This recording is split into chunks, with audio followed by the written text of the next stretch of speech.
Hey, good morning, everyone, on this Christmas Day, Christ Day, which day that you'd like to call it. So, happy Christmas, Merry Christmas, great Christmas, whatever day it is to you. It's a great Thursday. It's foggy here in Meridian, Mississippi, as well. I'm going to come show you what I'm doing out here in my garden area. Even though in the wintertime, I looked up some stuff on YouTube that talked about making an organic garden. You're taking your leaves, some dirt, and then you take your some greeny stuff. I can take these plants here. I'm gonna show you in a minute, and then put it in a container, add a little water to it, and then after that, take it and let it sit for 2 weeks to a month, and you flip it every so often. And once you flip it, you'll get that organic garden process going on. So I'm gonna turn my phone and show you what I'm talking about as well. All right, this is my garbage can that I got. I put holes in the bottom of the garbage can around the side of it so I can have airway to flow in as well. And I came out this morning with it. I added some apple that I had cut up. I added some pineapples as well that I cut up. And then I added some green in it. And I put some dirt in it. Put a little water in. I also added the leaves into it. I flipped it over not too long ago. I had it on the back, but I decided I'd bring it to the front since this is where it's going to be at. And it's pretty heavy now. And once I keep adding and flipping, eventually it's gonna get too heavy for me to move. But the good thing about it is that once this break all the way down into soil and organic soil, I'll be able to take this and put it directly into my garden as well. I'm gonna take my jalapeno plants here that are dying, and I'm gonna cut these back, and I'm actually gonna add that into here. And then I'm gonna rake up some more leaves outside on this beautiful day, rake the yard up, get some more leaves pulled up, and I'm gonna add that in as well. And so my ultimate goal is to um, finish getting my garden completely and 100% together. Right now, I just came out earlier and I watered it because it wasn't. I actually thought it rained, but it just only fall. And so in this bed right here, it's all kale that I added into this bed as well. And so I added this bed kale. This bed here is all carrots, and added to the excuse me directly into this bed. I brought out a plant that I had in the house, which is this little pepper plant here. It was actually still growing in the house, but I brought it out because I actually need that container to add to put another plant in. And so I brought it and set it in here next to the climbing blueberry. This is a climbing blueberry right here. I got some I got an ovaries thing that I'm gonna put together that is actually going to connect these three, maybe all four of them together. But I also wanted to put it here because of the fact that this is a climbing blueberry, and I want to be able to have it where it's going to do a whole lot better than what it's doing. And then this is just a plant that my neighbor across the street actually gave me, because they actually sow plants into me because I give them so much food from my garden. And so it's producing peppers and it's dying out, but they steady producing peppers as well. But that's added in here, and then plus the reason I'm adding here in the wintertime, I actually put this in today is that the root system will actually dig down into it, and it will actually lock in. If it died back because of the cold, don't have to worry about it because they will turn back around and reproduce again. That'll be the same thing with the jalapeno plants, and they will turn and reproduce again. So I have to keep purchasing, going buying jalapeno plants. But the thing about it is, I only paid $5.78 for all six of these in this one bundle, which I'm really not paying a lot of money for it. But at the same time, it's just a good thought. In this bed here, I have kale in the first part, and collards, kale and collards, both in these first two parts right here. And then that right there's a collard that's growing, and these are two here collards. I want to get it a lot bigger. That's why I haven't picked or did anything on it.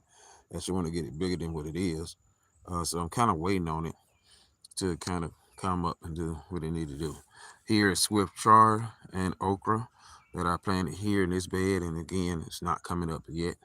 Then on this end here, I have basil that is going to come up, and it's in the process of coming up, and also strawberry. And then the end on this end is the strawberry, and then it's also a organ, which is another herb that will come up on that as well. So this is what I'm doing on the first beginning of my morning of my Christmas day. The latter part of the day, I'll be with family and friends. And so this is what I'm doing. And I want to get up early to come do this and get this out the way. So this plant here is is a Neptune grape plant. I did have it over by the side of my house, and I actually got a what I got? I got a container. I actually got like a it's like a one of the reef thing where this will actually grow up on the reef, and I'm gonna plant it. I'm gonna put it directly behind it, and so it will actually grow. The vines and stuff will actually grow directly on it, and then when the fruit start producing, I just basically come out here and get my grapes off of here, and then of course I'm gonna have a fence that run along the back side of it, that where the grapes can also run along the back side. And yeah, kale is still growing, Alan. Actually, this is the time of year to plant kale. Kale, collards, uh, sweet chard, carrots, and green beans. And I'm in zone 8. So zone 8 is the longest sowing zone in my area. And in the wintertime, these are the plants that you plant for the winter, and they actually will come up a lot faster and a lot better in the wintertime. Um, I think one of the reasons I haven't been getting a harvest like I've been doing is because how I've been working and different stuff and trying to get juggle work in my gardening stuff, which my gardening is going to be my main pride because this is where my main job is going to come from. Because once I start getting my fruits and vegetables to produce up, I'm going to go and I'm going to start working at a secular job and start working in my own business, which is called the Vine Business, Juice the Vine Business. And I'm going to, Divine Juice. And I'm going to produce my own products from my own yard. Then plus I'm gonna sell my own products from my yard to other people. So that's one of the reasons why I'm pushing so hard to get this garden up to running and getting it going like it's supposed to be going. Over on this side, I had these was banana peppers, but I'm not gonna have banana peppers this year around. They didn't really produce like I wanted them to do, so I'm actually gonna switch those up. And normally I do banana peppers with jalapeno peppers because of the fact that the bugs that attack, and I might still do banana peppers just to say the jalapeno, but the bugs that attack the jalapeno peppers, uh, there are different bugs that attack the banana peppers. The banana peppers will actually fight the bugs that will fight them, will actually fight each other for the food and basically kill each other. And so that's one of the reasons why I have such a high harvest on the jalapenos and high harvest on the banana peppers. I didn't get that many banana pepper this year, but I did get tons as a matter of fact, I still got jalapeno peppers in the house. I got to pickling up as well. So this is my azalea bush back in there. Been growing ever since I've been living at this house. I've been here for almost 14 years. Um, and so um, this bush here is going to be actually, I'm going to cut it back, cut it down, and I'm gonna clean this whole entire area up over here. And and so my ultimate goal is actually to get the bush out of there. But I'm gonna try to just cut it all back, get it all cut down, cut down, cut down first. Then from there, I just try to get it all removed out. That way I can have this whole entire area for a full garden bed again, like I had in the beginning. And that way I won't have to do anything. I had to get all the vines over here and get all this other stuff. The next thing I'm gonna do is actually pressure wash my whole entire porch, the steps, get all this complete pressure wash. I got some steps that I'm gonna actually add because my yard actually stepped down when I walk into here. I step down into my garden, and so I'm actually gonna add some pavement with some little steps that I can step down into the garden as well. The other things I'm gonna do is that, like I said, I'm gonna put a fence up. I got the fence in the house. I think I showed you guys a couple of weeks ago, or maybe a month ago, and I bought out at Lowe's for like they had them on clearance. The regular was $109 at like $21. So they had them on clearance, and I went out there and bought about 7 or 8 of them jokers. would have bought more if I had the rest of the money at that particular time. Actually, I would have bought all of them. But I'm actually going to fence this and off.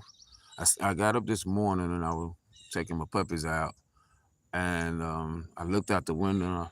First, I thought it was some dogs. I had sleep. Then I looked again. I'm like, oh Lord, the deer's out. And so it was two. It was a buck, and then two small deers, and then the mother deer. And I like, oh man, they looking for some food. So I know what time that is. That means they're coming to my yard looking for some food.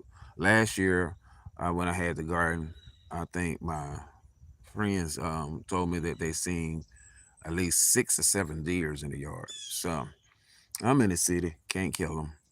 Yeah, none of that. But what I can do is prevent them from chewing up the garden and getting full and running off and going living happily ever after and stuff. But I can put a fence up and get some other stuff going to make it a little bit better. It might not stop them. Uh, and then again, it might slow them down. But I also got apple trees and all other kind of fruit trees to put out here, which is going to attract more. So that's a big thing too as well. That's a lot I got to take in account with that. Let me show you guys this tree that failed about a year and a half ago. And this was a big tree. It was a big oak tree here. It actually, it kind of turned a little bit. Then it fell. And when it fell, it was raining real bad. We had a tornado to come through, and the winds was very, very high on this particular day. And by the time I got back home, the blessed part about it is that time we pulled out the driveway, the tree fell. So thank God we wasn't in the driveway because it would have crushed us. I wouldn't been here today. But this thing fell, and when I got back home, water was everywhere. It busted the pipe. This busted the water line. This the water line here. I do have a brand new water line. I put it back in, but this the water line right here. It pulled it. It uprooted the water line. Um, it yanked it up. It broke all the way over. Matter of fact, where the mailbox is sitting is a piece of the tree and stuff. And it's been sinking, doing whatever. So I'm actually gonna get some diesel fuel, and I'm gonna pour diesel fuel on it and drill a hole in it, put diesel fuel in it, and just destroy it. Cause the diesel fuel will actually break it on down and kill it all the way out. And then from there, it was higher than this. It done sunk in a good piece in the ground. I think it's just sinking, to be honest with y'all. I'm not sure. Um, but I asked some people how much it costs to get it out, and they wanted like $1,500. Like it'll sit there till God come back. Um, you know, but it's got another big tree. I don't know what this is growing, but this thing is growing out of it, and it could be the same tree that fell. I have no idea. And then again, it could be, I don't know what it is. But there's a big root that's coming directly there, so it has to be probably connected to this tree. Um, and so this is the tree. It fell like 2 years ago. I'll say a year and a half, maybe two. And it did some damage. I mean, it did some serious damage. I actually got pictures of. I'll upload the pictures, and so you guys can see just how bad of a damage it did uh, as well. The other thing I got to get out here do is definitely get to the yard raked up. Get my grass kind of, it ain't growing, but get a jump on it. This yard is my parents' yard. I got to get this cleared back out. I had this completely gone, and this sticker brow thing is growing back. So, with it being a little wintry, it ain't really winter today. It's gonna be like 75 degrees today. Um, so with it being this way, I'm gonna get some diesel fuel and pour on this stuff too. I'm gonna just kill everything out here that I can possibly kill. I ain't planning to grow nothing there no way. And then, of course, clean this whole line of ear up, get it all out. I was cutting through this process one time. Neighbor's dog started coming over in the yard, and next time I got my other little dog pregnant and all that junk. Man, I got puppies and crap. Uh, Not bad on the puppies, but upset on the other junk because they didn't want to take responsibility for their action. They think it's just a dog having puppies is fine and that's all cute, but they don't realize that comes money and everything else comes with that. You got to make sure the dog's good, fed, take care of. I mean, it's tons of money that got to be poured into having animals. It's not just they laying in the backyard chilling and that's it. or they in the house chilling, or they standing around, they got help needs and stuff that need to be taken care of too. And people that have dogs understand that. People that don't have dogs, or people that have dogs and don't understand what the dog purpose of a dog, they don't know how to take care of them. They just basically say they don't have a dog. But that was one of the reasons why I stopped. But this year I got to clean all of this out. I'm gonna get all this cleaned out because I want to run my fence from there, from the edge of that fence up there, all the way down this whole entire side. That way I can have a full fence on this side completely, and all this stuff completely gone. I still don't understand this hole here, um, and where or why it's here for that matter. Because I was actually gonna pull a truck around the backside one day, and I couldn't come and do nothing because of this thing. I have no idea what this is, guys. I talked with some people, showed it to a couple of folks. They said it was something that fell in the ground. And I'm like, duh, I see it fell, but why is it there? They put the city came out and did something, and they put a paint line here and up there. They put another something in that ground right there. But I'm not sure what this is. I contacted the owner that I'm buying the house from. He didn't ever contact me back. He's an elderly guy, so it could be something. I know he's sick and got some stuff going on. But it's a brick something. I talked to some other people. They said that it could be one of the shelters that they had like way back in the day that they would put food and stuff in, or it could have been like a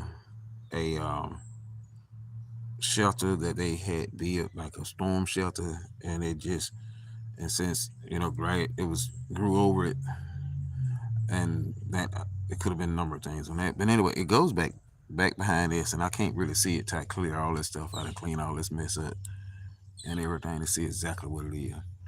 But once I figure out what it is, I will bring you guys back aboard and show y'all what it is and everything.